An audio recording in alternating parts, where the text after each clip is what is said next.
We are going to continue exactly where we left off yesterday. We're reading from Parashat Toldot, page 137, Kuf Lamed Zayin, Amud Bet, side B.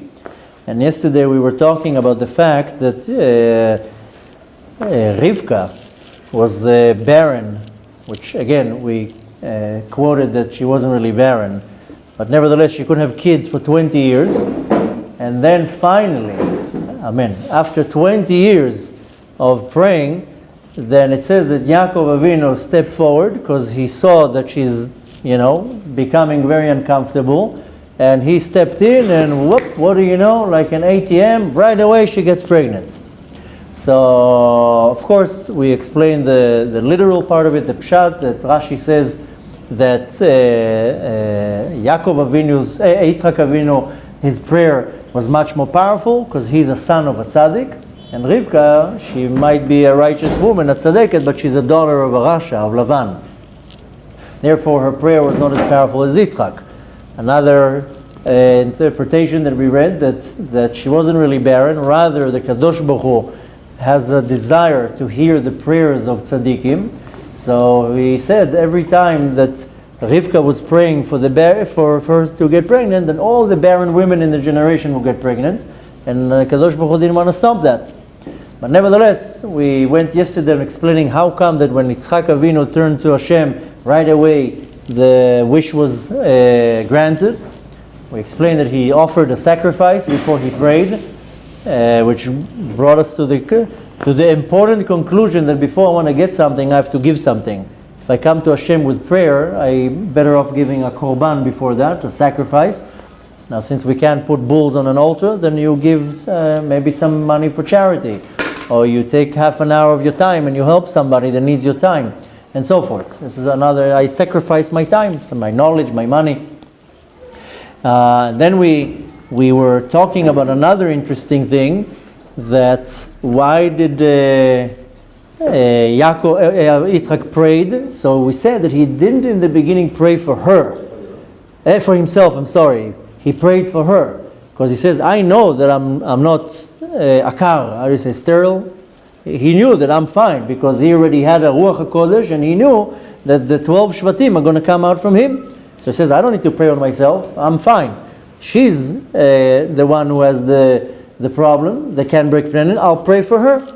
And we concluded by saying that he knew that he's going to have the kids. He just didn't know if it's going to be from Rivka, or maybe from another woman. Maybe maybe I'll have kids from a different woman.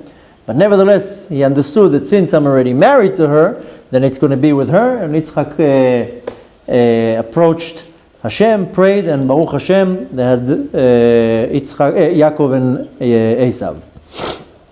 Now we're going to continue, because yesterday we did a little promo, and we read just the first verse of what we're reading now, asking, how can you explain that we know that Esav was wicked? How can you explain that Yitzchak liked Esav? It says that after they were born, Yitzchak liked Esav, and because he was a hunter, whatever that means, and Rivka liked Yaakov because he was a yeshiva bacher, Yoshev Oalim, he still learned Torah. So how can you explain that Yaakov of Yitzchak likes Esav, but he doesn't know who he gave birth to? What is that all about? Now comes another big question that everybody's asking. How could it be that Yaakov had to steal, so to say, or to trick Yitzchak to get the blessings? That's a big one. And the Torah tells me not to lie. And then I see my father going and lying to his father and tricking the situation to get the blessings. I mean, we gotta figure out what's going on there. So Be'ezrat Hashem, that's a little bit what we're going to touch today. And if you want to follow, we're reading from page 137, A. We're on the border, we're going to switch to B right away. And the line starts with Patach Rabbi Yehuda. This we read already yesterday. So we're in side B, and we're starting with, what am I talking about? We read this too. Sorry. Okay, sorry. So 137b in the line where it says Amarahu Ravya. Amarahu Ravia Bre de Rabbi Yehuda. We have a Tana here, his name is Rabbi Yehuda, but his son also was involved in the questioning. So his son, his name was Ravia, and the son of Rabbi Yehuda, whose name is Ravia, asked, I hachi amai la rachim leYitzchak leYaakov kol kach kmo leEsav. If now everything that we just learned yesterday, that Yitzchak had mercy on Rivka, he wanted to pray for her to have kids, and so forth, and the whole story what we learned. If this is the case, how can it be that Yitzchak didn't like Yaakov like he liked Esav? I mean, wouldn't you think that Yitzchak would like Yaakov the most? And Esav, okay, listen, you're still my son. I know you're a little bit of a troublemaker. I'll come and bail you out every time you get arrested, but I still, it's not like Yaakov.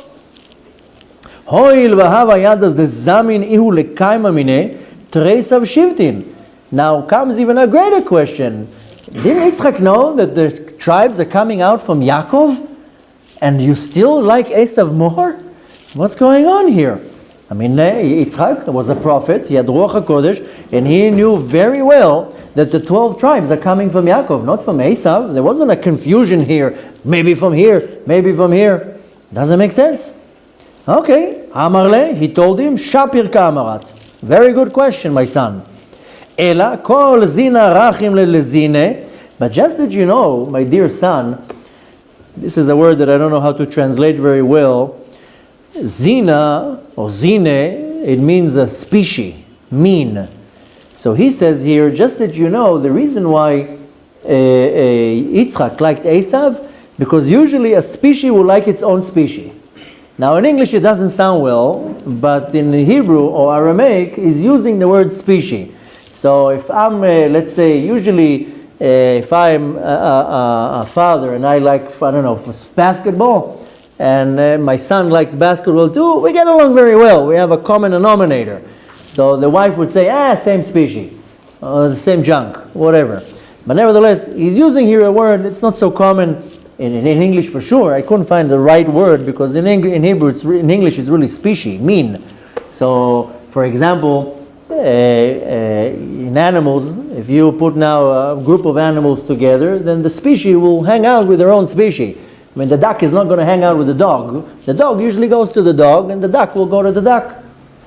That's one thing that happened at the time of Noach, that there were much more animals before the flood. But the only animals that were allowed to come on the Teva are the animals who stuck to their own species. And it says that even at the time of Noach, the people at the time before the flood were so corrupt in their ways, especially that they failed the most in forbidden relations. So it says that also the animals used to mix around. There was a whole, how do you call andarlamusia, like a chaos. But the animals that stuck with their species, then they were allowed to go on the Teva. So same thing here. So Rabbi Yehuda tells his son, just that you know that, again, I know I'm using the word that doesn't sound so well, but a species likes his own species.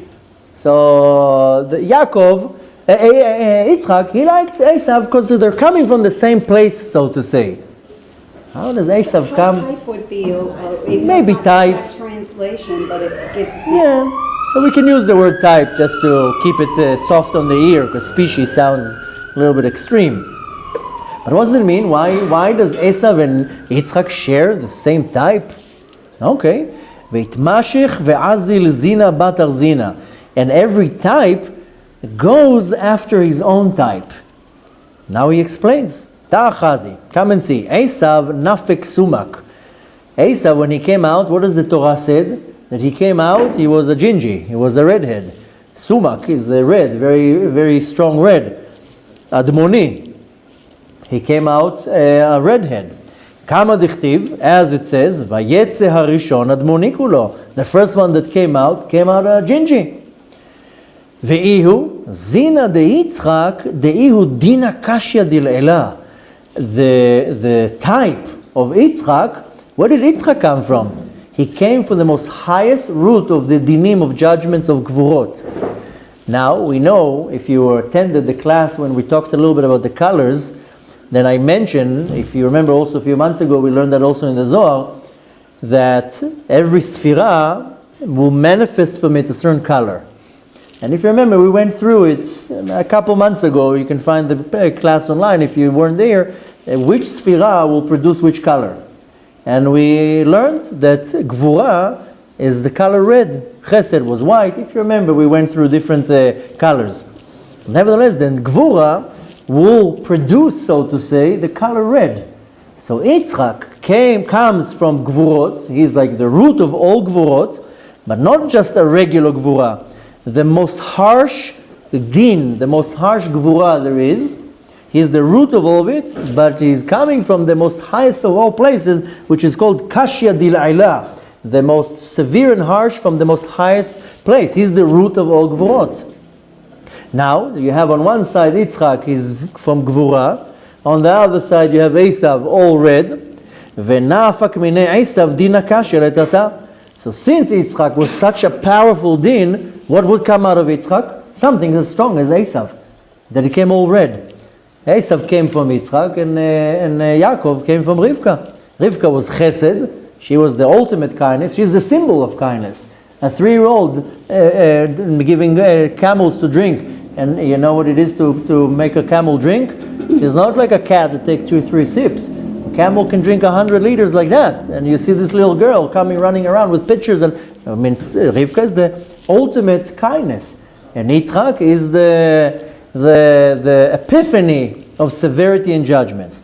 Since Yitzchak comes from, that's where he's rooted from, what would come through Yitzchak? Then from him came Esav. The only difference is that Yitzchak came from a place of Kedusha, and yesterday I explained that when you scrub something or when you sandpaper something, you get this dust. I actually found the word. Yesterday I couldn't figure out the word. The word is slag. And I don't know if I'm saying it the right way. It's S-L-A-G. Slag, it's like the little dirt that falls off something. So this is called sigim. So Yitzchak comes from a holy place, but fell from him waste. This is called psolet, and this slag, and that's Esav. But he's rooted from the same side. Therefore, Esav came out all red, because Yitzchak is coming from side of Gvura, so therefore they're kind of in the same place. Which doesn't necessarily explain why he likes him. We're going to get soon to see why he likes him. But nevertheless, it's explaining us that they had a common denominator. Okay? The only difference is, Yitzchak haya din kashe shelemata besitra Raha. The Esav, he fell into the klipa, into the sitra Raha. He came from the klipa. The damya lezine, but nevertheless, it resembles the type of Yitzchak. So why did he come from the... From Sitra Raha, right? We'll get to everything, and maybe if not, we'll get today. Then I'll answer you after the class. But there's a reason why Esav came from the klipa. V'chol zina azel lezine, and every type goes after its type. Therefore, ve'alda rachim lele Esav yatir mi Yaakov. Therefore, Yitzchak liked Esav more than Yaakov. Now, this also requires an explanation. So what if he comes from the same type? Why do you like a wicked person? Wait a minute, let's see. Kama dichtiva yehav Yitzchak et Esav. It says in the script, and Yitzchak liked Esav. Why? Kitzayid bepiv. Because he was a hunter, but this is not really a hunter like with a spear. Rather, he was a hunter with his mouth. He was a liar. He was a very good liar. The Mefarshim, the commentary says that Esav used to put such an act. He would go in the morning to the yeshiva, ears drop for like 2-3 minutes, see what's the topic. Then he would come home at night and pretend like he's a good boy. Father, I have a question in halacha. Oh, Yitzchak would be, yeah, no problem. I'm very good in halacha. Just ask me. I would ask him all sorts of questions. Should I give maaser from teven, from straw, from salt? And Yitzchak, wow, my son is so powerful in the Torah. He was a shakran, he was a liar. Maybe he was a lawyer, I don't know, maybe that's where the lawyers, no, just a joke. But nevertheless, so he had tzayid bepiv, he knew how to lie very well. And he says, ktiv hacha, who does it say about it, that he had tzayid bepiv? It's talking about Esav. Who else does it say that we read not too long ago that he was a hunter? And again, it's not tzayid, it's not necessarily the hunter that goes and shoots elephants. Tzayid is somebody that knows how to grab something And in our day of age, this is somebody who knows how to trick somebody. Some people, they're so sharp, or they're so, slick or whatever. Sometimes they want to start saying Lashon Hara about different trades. But sometimes you have like these real estate agents. They can sell you, whatever you want. So this is the tzai that it's talking about. But we just read about another individual that we called him a tzayad. Who's that? Nimrod. Yeah. Uchtiv hatam. Who else does it say? Nimrod. Al ken yamer ke Nimrod gibor tzayad lifnei Hashem. There's also Nimrod was a tzayad, so to say, hunting. Kmo shesham haya Nimrod gibor. Nimrod also came from the side of Gvura. This is called din hakashesh shel sitra Raha. He comes from the side of the sitra Raha. Sitra Raha means the other side. From the other side of holiness is the exact form of Sfirot. There's Chesed de Kedusha and there's Chesed de Klippa. Also the Klippa has Chesed. What exactly does it do? I don't know where you can see Chesed in Klippa, but nevertheless there's some type of Chesed. I mean, I'm just asking questions. The reality is that the Chesed de Klippa is that Klippa multiplies. This is Chesed, an abundance, Shefa. So the Klippa can multiply like a bacteria. This is what a Klippa is a bacteria. Bacteria in this world is a manifestation of a Klippa in the spiritual world. Nevertheless, Esav was, so to say, the next level judgments from the Sitra Raha. That's why he also killed Nimrod. The pshat is that he killed Nimrod because he wanted the clothes, but he also wanted to take over, to rule after him. Okay, so now we understand in general why Yitzchak was fond of Esav. Now let's see a little bit more into it. Amar Rabbi Yitzchak continues and says, Ktiv vayitrotzatzu habanim bekirba. It says in the Torah that the boys, when they were in the stomach of Rivka, they were like kind of running around. And Rivka didn't have an easy pregnancy. Can you imagine these two guys running inside there, what's going on there? So what did she say? Vatomer, she said, Im ken, if this is the case, lama ze anochi? Why do I need this headache? I rather die. That's what she said. Who needs this headache right now with these two guys there? I gave a very long explanation. I don't want to waste our time now, but Sunday in the morning class of the Parasha, I gave a very long explanation about this idea and where Esav comes from and why we have even Esav and why Esav comes from Yitzchak and Rivka. You would think that Esav should come from, I don't know from who, from Haman, I don't know from who. But why from Yitzchak and Rivka? Such two tzaddikim. There's a very deep idea behind Esav, why we need him in the world. But nevertheless, Rivka said, the Yetzer Hara of Esav is already in the stomach. We know that the Yetzer Hara comes to the person when he's born. The second that the person comes out, that's when the Yetzer Hara comes in. With Esav, the Yetzer Hara was already in the stomach. Rivka says, what is this? Lama ze anochi? Who needs this headache? And what did she do? V'atelech lidrosh et Hashem. She went to ask an advice from Hashem. So he asks. He means Rabbi Yitzchak. Le'an atara azat? Where did she go to ask for an advice? I mean, in our generation, where do you go to ask an advice? Some people write in books. Some people put a note in the kotel. I don't know. Everyone has their own omen where they get advice. Where did Rivka go to? Rivka went somewhere. You know where she went to? She went to ask Hashem. And you know where? She went here about 100 feet from here. She went to the Bet Midrash of Shem and Ever. She, meaning, what does he mean that she went to demand Hashem? Technically, she could have prayed by herself. But why didn't she pray in her home? She went somewhere else. Therefore, he says, Levei Midrasha de Shem ve'ever. She went to the yeshiva of Shem and Ever. This is 100 meters from here, not even. So she came here. I mean, this is a very, very unique spot here in Tzfat. First of all, it's the first city in the world. Because after Noach came out of the flood, then there was only Shem, Ham, and Ever. They all spread out to different places. And Shem came here. So he came here and he stayed here. So this is the oldest city in the world, one can say. Needless to say, that who came to visit here? First of all, Avraham Avinu came here. Avraham Avinu was a graduate of the yeshiva of Shem and Ever, when he had to run away from Khadeem. Later on, Rivka came here. After that, Yaakov came here. Yaakov was here for 14 years, because we're going to read about it. When he ran away to Haran, He got almost to Haran. He got to the well because his mother told him, go to the well. That's like the dating scene. You want to find a wife, go to the well. Everybody finds their wife at a well. So he comes to the well. He's looking around, sees no Rachel, no Leah. So he makes a U-turn and he goes back to Shem and Ever, and he sits there for 14 years. Nevertheless, she goes to the Bet Midrash, to the yeshiva of Shem and Ever. Why? They were tzaddikim, Ruach HaKodesh. Let me ask Hashem, what should I do? She had a very hard pregnancy. She also knows there's going to be a problem. What should she do? And it says, Vayitrotzatzu abanim bekirba. Why does the Torah say that the boys were running inside of her? What is the meaning to that? The taman hava hurasha de Esav agach karva bebe Yaakov. Because Esav was a wicked, was a rasha, and he fought Yaakov all the time. They were fighting each other. It was MMA in the stomach. So, and they were constantly fighting inside the stomach. For the ones of you who are looking at me like, MMA? So MMA is mixed martial arts. It's like a new sport that now has, I think, the highest ratings in the world. But nevertheless, they were fighting inside. Now, why does it say the word voitrotzatzo? It should say v'ravo, and they fought. Why vitrotzatzu? Vitrotzatzu means running around. Like you to put a few puppies in a room and they're running around.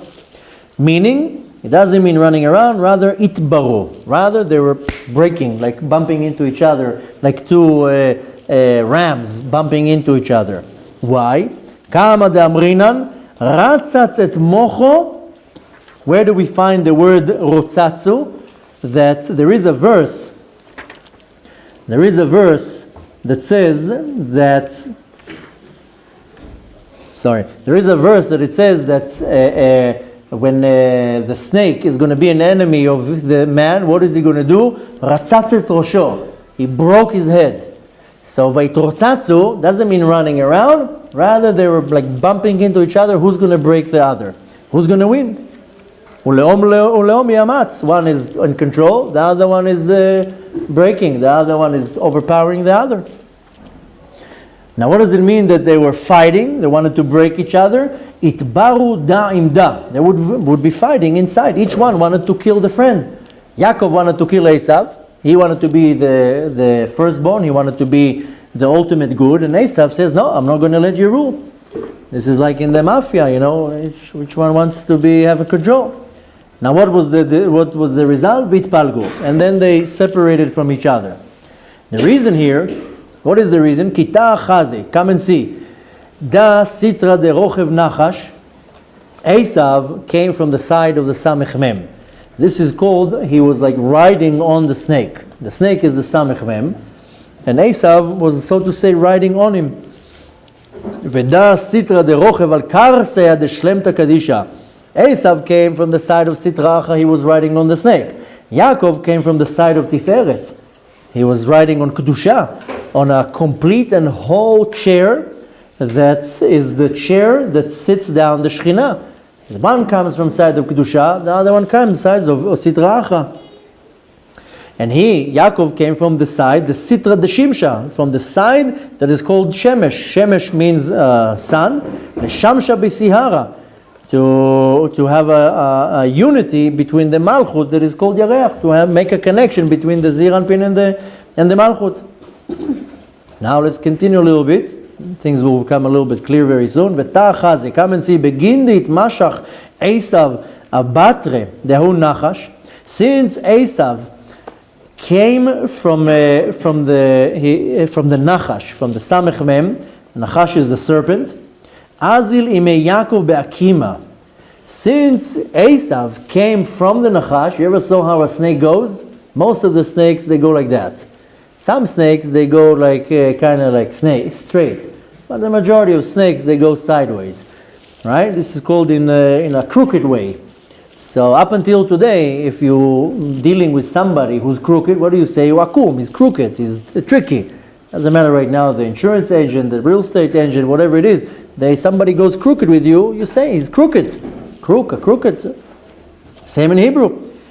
Yaakov understood that Esav came from the snake, so he says, therefore, he goes in a crooked way, I'll also go in a crooked way. Kama dat Amar, as it says, Nahash haya arum. It says in the Torah that the snake was naked. What does it mean, arum? What does it mean, naked? He didn't just walk in there like a... I'm not going to get into descriptions, but it's not that he just walked in there naked. Naked means, it says, what was the Targum there? V'chivya hava chakim. The snake was very wise. He didn't come in naked in a physical way. Rather, he was extremely tricky and wise. Shehaya chacham lehare'a. He was very wise to how to make something bad, but how exactly? B'mirma, with cheating. He cheated Adam and Chava. He was a cheat, a ramai. Ve'ovadoi de Yaakov legabe havole kenachash. Yaakov said, oh, I see where this guy is coming from. He's coming from the side of the Nahash. He's tricky. What does David HaMelech say? David HaMelech says in Tehillim, chapter 19, he says, Im kvar tamim titamam. Somebody is tamim and whole and honest with you, do the same thing. Im chasid titchasad. Somebody is acting with you in the midat of chasidut, giving you beyond the level of law, do the same thing. And then he says, v'yimikesh titpatal. Somebody is tough and stubborn or tricky, you do the same thing. You go the same way. So Yaakov says, oh, I see that Esav is coming from the side of a Nahash. Everything here in his life is deceiving and lying and tricking. I'll go the same way. I'll also trick him. I can't deal with him in a nice way. So how do you say you can beat them? Join them.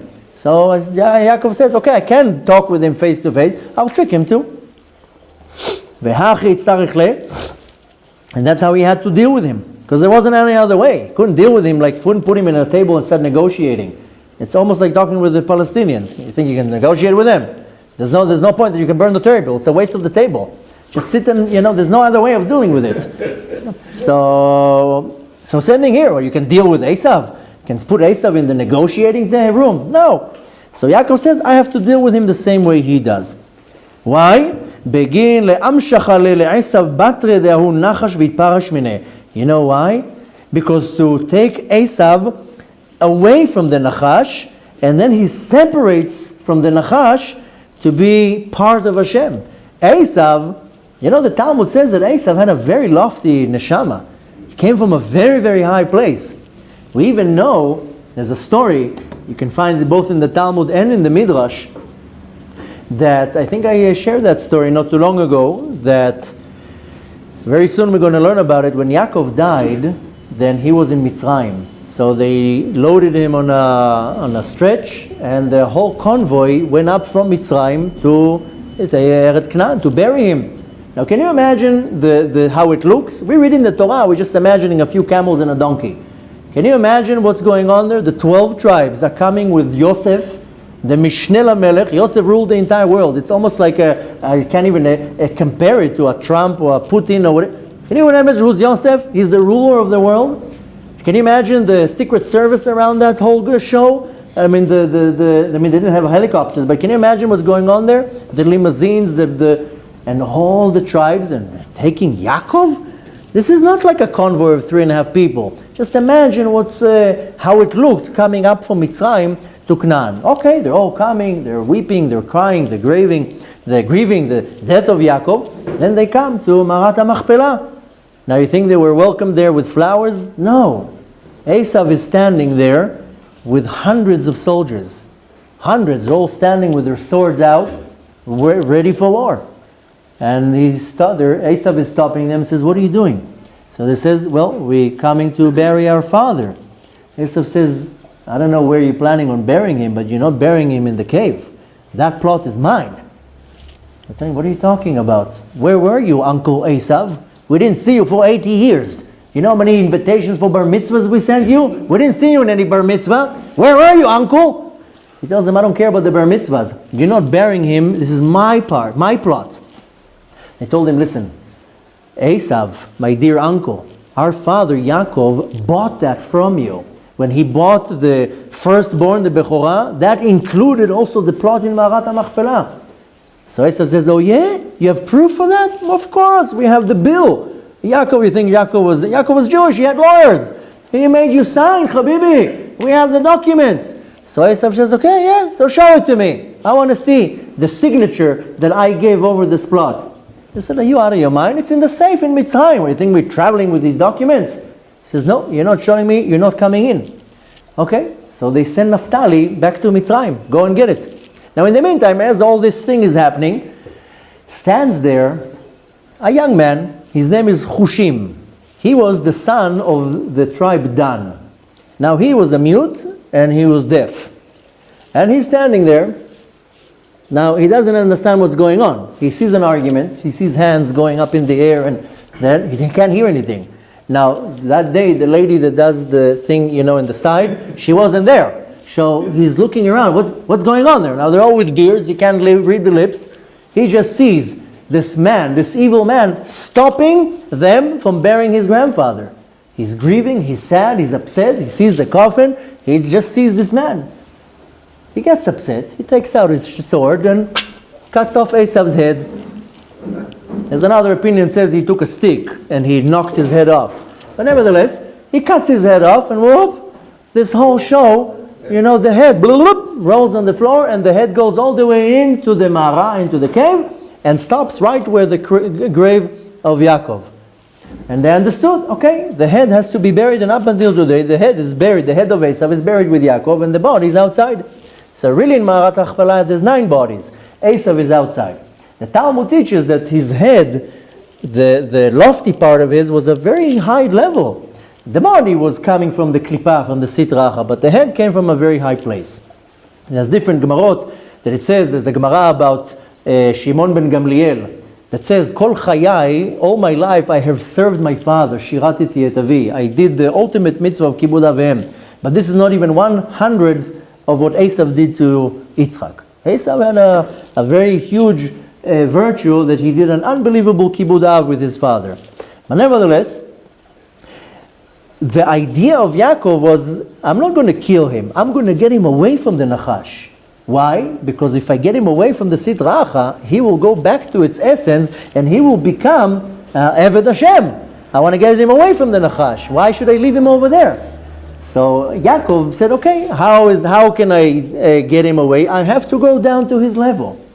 So, in our day of age, Baruch Hashem is very popular, that a lot of people, rabbis, organizations, they do outreach. They go and start helping people to become observant. Now if you're living in a big civilized city, that's one thing. But what happens if you live in, where, in Timbuktu? Or there's, I have a friend who he travels to different places in India or whatever to get all the ones who are stuck deep in the Klippah.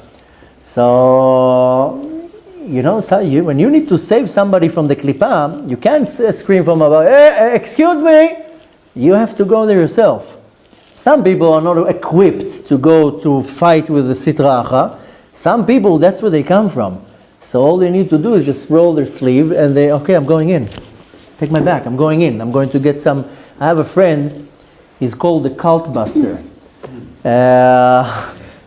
No, that's his name. He used to go in churches, in all sorts of places, and cults, and get the Jews out. He used to dress. The one time somebody saw him hanging out in a church a long time, and they recognized, what are you doing there? So he would go into churches to pull Jews out of there. But nevertheless, you want to get something out of the Klippah, you have to go to the Klippah. You can't scream from outside, hello, maybe you come out. So some people, if they know how to deal with it, if you are, how do you call it, the Chablan, how do you call the Chablan, the bomb squad. If you're from the bomb squad, you know how to deal with the bomb. Like, what's his name, Mel Gibson, the red one, the blue one, everything always explodes with Mel Gibson. But nevertheless, if you know how to deal with the wires, you know how to deal with the bomb. If you don't know how to deal with the bomb, don't touch it. So some neshamot, they can go into the Sit Raha and pull somebody out of there. And this is what we need in our generation, the best neshamot. We learned that last year, we'll learn it very soon. Why did Yaakov Avinu go back to across the river? We're going to learn that in a few weeks, to get the pitchers of oil. I have a whole class on it online, you have to see it. Very unbelievable explanation that Yaakov brought out of Haran 600,000 sheep. That was his maaser. Can you imagine how many sheep he had? That the maaser was 600,000. 600, that means that he had 6 million sheep. He was a gazillionaire. Nevertheless, there's a story, I'm not going to tell the whole story, you can find the video online. There's a story with a great tzaddik. He's known as the Ismach Moshe. He's the first Rebbe of the dynasty of Satmar. Unbelievable tzaddik. And he has one of his books in the Hakdama, in the intro, he's explaining to his students, he was a very high level of Ruach HaKodesh, and he knew on himself all the Gilgulim, all his incarnations, and who he was. And he said that he was alive, he was part of the generation while there was the machloket between Moshe and Korach. And he said that everybody went to Korach. It was such a te'ava, such a yetzer hara, everybody took Korach's side. They asked him, which side did you take? He's like, I was nothing, I was a parv, how do you say, neutrali, not here, not here. But nevertheless, he says that he remembers that he was a gilgul, an incarnation of one of the sheep of the Maaser of Yaakov. Now, how did they used to do it? Imagine Yaakov, it was I'm not exaggerating, a gazillionaire. When he came out of Haran, you know what he had with him? What amount of cattle and sheep, and he became a multi-millionaire. Now, what does he say after the dream? Whatever you're going to give me, I'll give you meiser. So, Yaakov had a lot of sheep, so they had a shtick how they did it. They had, like, in one place, all the sheep were in one area, and then they had like a little corridor, and then another empty place, and they would open like the doors, and then the sheep would start going up through the corridor. So they would count them, 1, 2, 3, 4, 5, 6, 7, 8, 9, and then number 10 is the Maaser. Yaakov would stand there with the paint and hit the sheep on the back.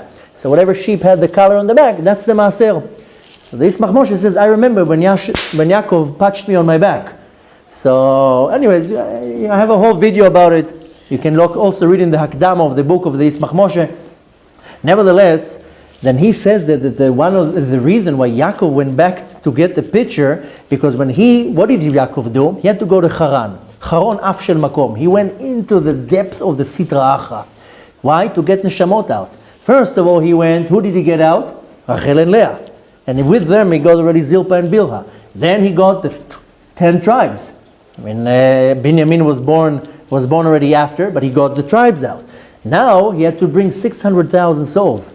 The 600,000 sheep is the souls, the 600,000 neshamot, the roots, and he got them out.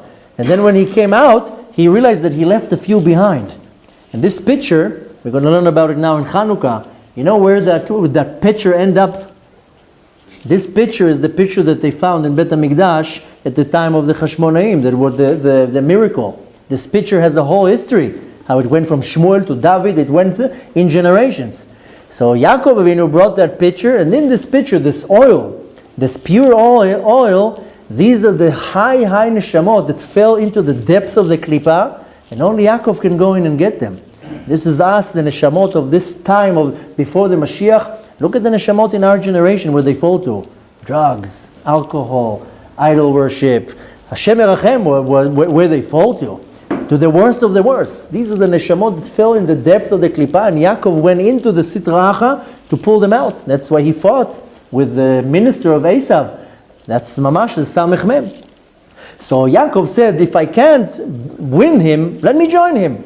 He is crooked, I'll be crooked with him. He lies, I'll lie to him. I'll be the same shape that he is. Therefore, he said, Begin le'amshacha le'esav batre de'ahu Nahash v'itparash mineh. I will go to Esav, I will pull him out of the control of the Nahash, of the serpent, v'yipared mimeno. He's going to separate from him. Then he can be Nachalat Hashem. He can be part of Hashem. If he came out from Yitzchak and from Rivka, must be that he's connected sometime in some profound way to Hashem. I mean, can we look at us? I mean, not to point at anybody, but we have a lot of stars in our generation where they came from. I mean, some of the greatest rabbis in our generation. Look at their history where they came from. We have amazing rabbis in our generation that came from Shem Erachem, where they came from. I mean, I'm talking about what they did before becoming Observance. So his idea was to separate Esav from the Nahash.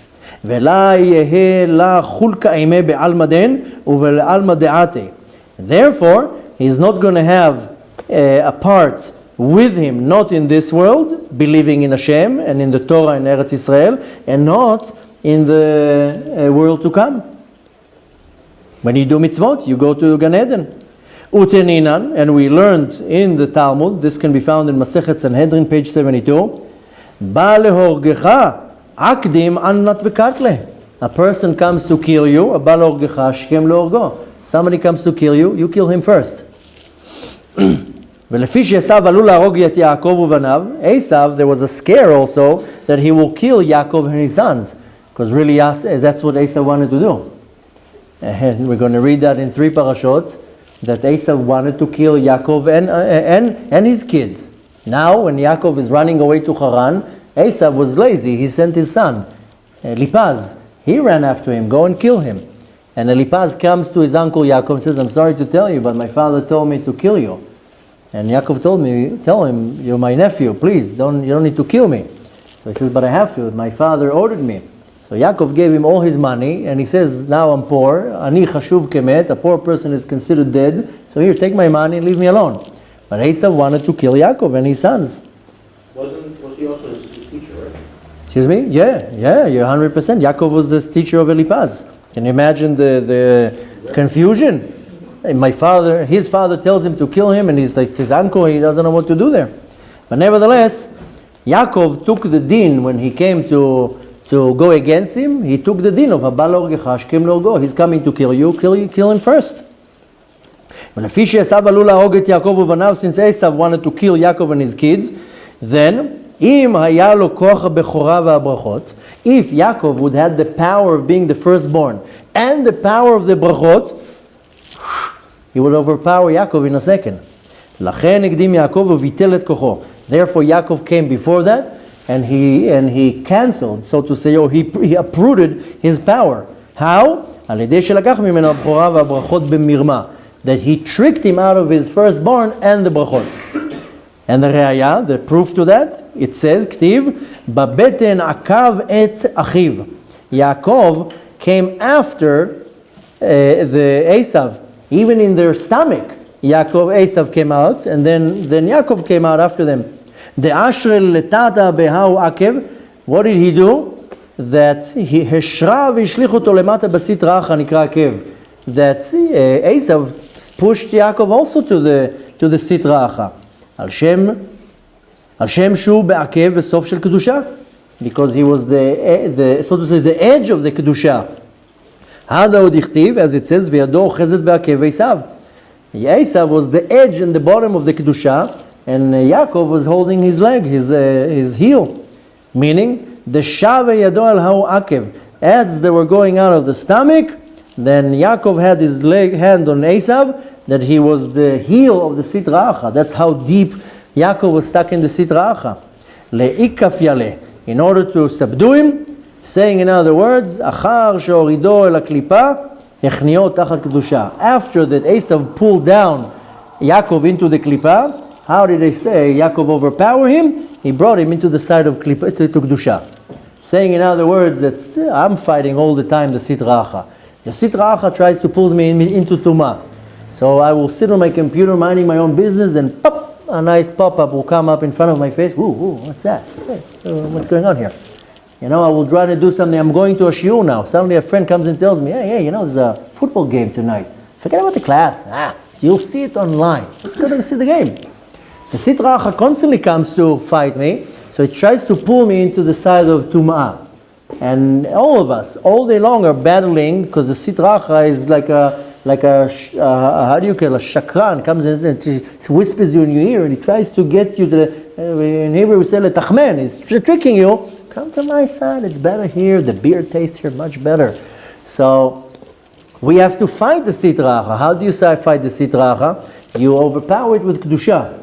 That's what Yaakov did. Yaakov saw that the Esav is pulling him into the klipa, so he overpowered him with kedusha.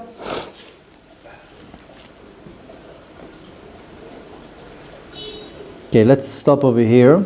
The next part is a little bit longer, but nevertheless, you know what, let's do just this paragraph, it's important. There's a commentary also, a very interesting comment here by Rabbi Chaim Vital. Let's just do one more part. Davar acher, another thing. Why did it says that Yaakov was holding the heel?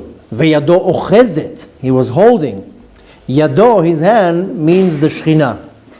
that the Shekhinah is called the hand of the Zeir Anpin, because the hand is what brings into action. And the Shekhinah is what brings the He'ara, the shine from Zeir Anpin, and able to bring it into action. Vehi kiviyachol nechezet b'klipa, and the hand is, so to say, holding the klipa, and the ones in the klipa, what is called veyonkim achitzonim, whatever is external and evil that is sucking kedusha. How? Mimena ba'avonot ha'tachtonim. How does the klipa get kedusha? By making us sin. When I sin, then I give all my power to the Sitra Raha, to the other side of holiness. Not only that, it's worse than that. Forget about me giving the power. When I sin, I give the keys to the Sitra Raha, to the vault. Here, come in, take whatever you want. So almost like me giving the keys to the liquor cabinet to somebody that my father doesn't want him to have access to. So how does the Sitra Raha uses us? It makes us sin. Now when I sin, I give over the keys. Now I'm giving over Kedusha to the Sitra Raha. He wasn't able, Esav was not able to get completely separated from Esav. He was attached to Esav. He wanted to get away from him, to get rid of him. Now why do we need the klipa in this world? Because if we wouldn't have the klipa is a husk. If we wouldn't have the klipa, how would we have a physical world? The physical world is created with the klipa. So originally it was not supposed to be so powerful, but nevertheless the klipa was created to create a physical world. Now if there wouldn't be a klipa, there wouldn't be a reality of a physical world. Ela veyado, what does it mean with his hand? That the malchut is remaining ochezet be'akev Esav. That the malchut is still holding at the heel of Esav. What does that mean? Da sihara itkasya nehora begin Esav de'ekev Esav. The malchut that is covered, the light of the malchut is covered.